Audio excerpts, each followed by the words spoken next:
يوم الحسم في مصير درع الدوري المغربي، صراع مثير بين الرجاء والمغرب التطواني قد يتواصل حتى الثواني الأخيرة من مباريات الجولة الثلاثين من عمر الدوري.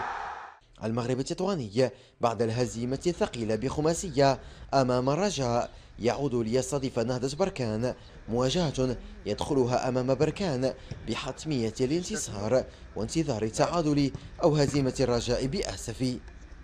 سواء فزنا باللقب ولا ضاع باللقب، فالحمد لله فريق المغرب التطواني ربح واحد المجموعه اللي ما كان حتى واحد كيتوقع على انهم غادي يمشيو بهذه الانطلاقه القويه هذه.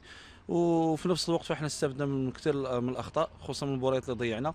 الرجاء يدخل الجولة الأخيرة بمعنويات عالية، مصير حامل اللقب أصبح بين أقدام لاعبيه.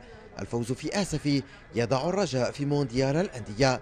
ياسين صالحي سيكون ضمن الفريق المتوجه لآسف رغم غيابه عن التدريب بداعي الإصابة. ما غتكونش مقابله سهله، احنا باقي لنا خطوه واحده ان شاء الله على اللقب.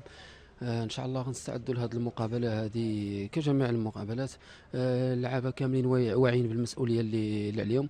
في آسف يستعد الفريق المحلي لاستضافة الرجاء. يوسف فرتوت يخوض أول امتحان لإنقاذ الفريق من الهبوط لدور الدرجة الثانية، في الوقت الذي يعيش فيه النادي استقرارا ماديا مهما. تدريب أولمبيك آسف كانت بحضور جمهور آسف المستاء من وضعية الفريق. باقي اللاعبين كلهم لاعبين شبان صعدوا من فريق الامل، ولاعبين اخرين جاوا من فرق اخرى يلا كيبنيو الاسم ديالهم في بطوله احترافيه.